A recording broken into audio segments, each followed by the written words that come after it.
अग्निवीर योजना एक बार फिर खबरों में है। राहुल गांधी ने संसद में एक अग्निवीर का जिक्र करते हुए कहा कि लैंडमाइन ब्लास्ट में वो शहीद हो गया और मैं उसे शहीद कह रहा हूं, मगर हिंदुस्तान की सरकार उसे शहीद नहीं कहती। इसके अलावा फैमिली को कंपनसेशन की बात पर राहुल गांधी कहते हैं, उस घर को पेंशन नहीं मिलेगी, उस घर को कंपनसेशन नहीं मिलेगी, शहीद का दर्जा नहीं मिलेगा।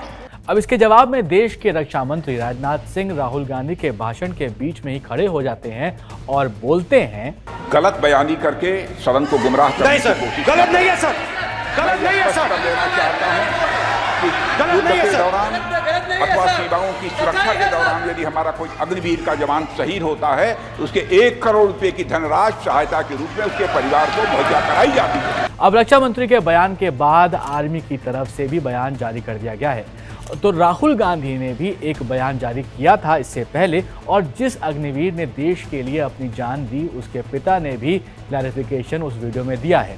अभी तक आपने जो बयान सुने उसके हिसाब से आपको क्या लगता है, आप पहले वो कमेंट करके हमें जरूर बताइए। इसके बाद आप पूरे वीडियो को देखिए, उसके बाद कमेंट करिएगा और अपनी राय दीजिएगा कि कौन सही और कौन गलत। मेरा नाम है सैयद सोबान, आप देख रहे हैं स्विच। आपने राहुल गांधी और रक्षा मंत्री राजनाथ सिंह के संसद वाले बयान को सुन लिया है। अब राहुल गांधी ने जिस अग्निवीर का नाम संसद में लिया था वो थे अग्निवीर अजय सिंह। राहुल गांधी ने 3 जुलाई रात 8:16 पर एक और वीडियो अपने सोशल मीडिया हैंडल एक्स पर रिलीज किया। इसमें अग्निवीर अजय सिंह के पिता ने अपनी बात दोबारा रखी है। राहुल गांधी चुनाव प्रचार के दौरान भी अजय सिंह के पिता से मिलने गए थे। पहले आप वो सुनिए कि उस वक्त कॉम्पनसेशन पर उन्होंने क्या कहा था। कोई सहूलत नहीं मिली, ना सेंट्रल गवर्नमेंट, पंजाब सरकार ने दी हमें, चलो जो भी है मनता हक, तो सेंट्रल गवर्नमेंट ने कुछ नहीं दिया हमें। बोलते हैं आएंगे पैसे, इलेक्शन आ रहा है, वो आ रहा है, ना जाने कब आएगा। इसके बाद फिर से कांग्रेस ने अजय सिंह के पिता से कांटेक्ट किया और संसद की लेटेस्ट बहस जो हुई थी राहुल गांधी और रक्षा मंत्री के बीच में, उसके बाद क्या कुछ कहा सुनिए। तो राजनाथ ने कल बयान दिता कि 1 करोड़ रुपए का शहीद के परिवार को भेज चुके हैं, सानू कोई मैसेज ना कोई पैसा आया। राहुल गांधी बहुत आवाज उठा रहे हैं, सदन में हंगामा कर रहे हैं भी शहीदां के परिवारों को इन्हां दी बनदी जो सहूलत मिलनी चाहिए, अग्निवीर योजना बंद होनी चाहिए, रेगुलर भर्ती होनी। अब राहुल गांधी का दावा है कि रक्षा मंत्री राजनाथ सिंह झूठ बोल रहे हैं। उन्होंने देश को सामने झूठ बोला है और अग्निवीरों के सामने झूठ बोला है। इसके बाद इंडियन आर्मी ने भी अपने सोशल मीडिया अकाउंट एक्स पर इस मुद्दे को लेकर एक बयान जारी किया। यह बयान राहुल गांधी के वीडियो को पोस्ट करने के कुछ ही घंटों के बाद यानी कि 3 जुलाई रात 10:11 पर किया गया है। इसमें अग्निवीर अजय कुमार को दिए गए कंपनसेशन का क्लैरिफिकेशन दिया गया है। आर्मी की तरफ से पोस्ट में लिखा है कि सोशल मीडिया पर कुछ पोस्ट के जरिए फैलाया जा रहा है कि अग्निवीर अजय कुमार जिनकी जान लाइन ऑफ ड्यूटी में गई है, उनके परिवार को कंपनसेशन नहीं मिला है। इसमें आगे कहा गया है कि इंडियन आर्मी अग्निवीर अजय कुमार के सर्वोच्च बलिदान को सल्यूट करती है। अग्निवीर का अंतिम संस्कार पूरे सैन्य सम्मान के साथ किया गया था। अब यहाँ कॉम्पनसेशन को लेकर जो बात कही गई है उसको समझिए। लिखा हुआ है जो टोटल अमाउंट ड्यू है उसमें 98.39 लाख रुपीस का पेमेंट कर दिया गया है। एक्स ग्रेशिया और बाकी बेनिफिट्स जिसका अप्रॉक्सीमेटली कॉस्ट 67 लाख रुपीस है, वो फाइनल अकाउंट सेटलमेंट में दिया जाना है पुलिस वेरिफिकेशन के बाद, और ये सब अग्निवीर स्कीम के तहत ही दिया जाएगा। इस तरह जो टोटल अमाउंट हुआ वो 1.65 करोड़ रुपीस के आसपास का होता है। अब अग्निवीर के कंपनसेशन को लेकर इंडियन नेवी की वेबसाइट पर जो जानकारी मिलती है उसमें क्या कुछ लिखा हुआ है वो देख लेते हैं। यहाँ 48 लाख के इंश्योरेंस कवर की बात लिखी हुई है जो सर्विस के दौरान रहेगी। पेंशन ना मिलने की बात लिखी हुई है। साथ ही ये भी लिखा हुआ है कि रूल्स में समय समय पर बदलाव हो सकते हैं।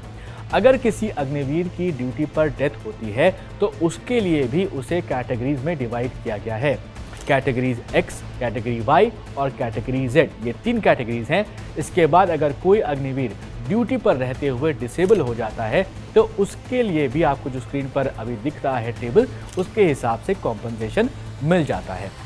इसके अलावा अगर डिसेबिलिटी या फिर डेथ होती है तो उसके लिए भी एक अलग से कैटेगरी में वाइज जहां पर उसको सेग्रीगेट किया गया है। अग्निवीर है और उसकी डेथ हो जाती है तो 48 लाख रुपीज़ का insurance cover, one time x gratia 44 lakh rupees का, और 4 साल की सेवा में जो भी बची हुई सर्विस है उसकी सैलरी, जिसे सेवानिधि का जो पेमेंट है और वो भी इंक्लूड किया गया है। और सेवानिधि वो होता है जो सर्विस के दौरान सैलरी से कटती रहती है और पूरी सर्विस होने के बाद मिल जाती है, जैसे आपका पीएफ होता है वैसे ही ये होती है।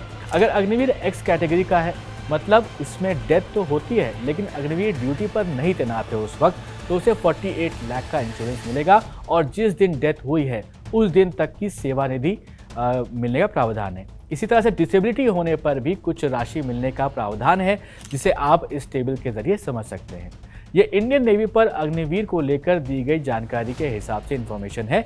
इसी तरह के बाकी जो डिफेंस सर्विसेज हैं उसमें भी वही नियम है। अब बात करते हैं शहीद का दर्जा देने वाली बात पर। तो पीआईबी के एक डॉक्यूमेंट में इसका जिक्र मिलता है कि उस वक्त के एमओएस यानी कि 2015 की बात हो रही है, तब किरण रिजिजू थे और उन्होंने लोकसभा में कहा था कि किसी भी इंडियन आर्मी और सिक्योरिटी पर्सनल को शहीद का दर्जा नहीं मिलता है। इस बात को किरण रिजिजू ने कहा था 2015 में। साथ ही अग्निपथ योजना के जो नियम है उसमें साफ लिखा है कि 4 साल की सेवा पूरी होने के बाद अग्निवीरों को पूर्व सैनिक को मिलने वाली कोई भी जो सुविधा होती है, जैसे ग्रेचुटी, स्वास्थ्य योजनाएं, कैंटीन या फिर सुविधाएं जो बाकी की होती हैं, वो नहीं मिलेंगी। तो ये जो है पूरी जानकारी आपको यहाँ पर हमने दी है अग्निवीर से जुड़ी हुई। तो उनको क्या कुछ सुविधाएं मिलती है, क्या कॉम्पनसेशन मिलते हैं, अब ये सब आपको पता चल गया है और इससे अब आपको तय करना है कि सच्चाई आखिर है क्या, क्योंकि हमने दोनों पक्ष की बात आपके सामने रख दी है। अग्निवीर स्कीम में क्या कुछ रखा गया है वो भी आपको पता चल गया है। तो कमेंट करके अब आप ज़रूर बताइएगा कि क्या सच है और क्या झूठ। और ऐसे वीडियोस के लिए आप देखते रहिए स्विच।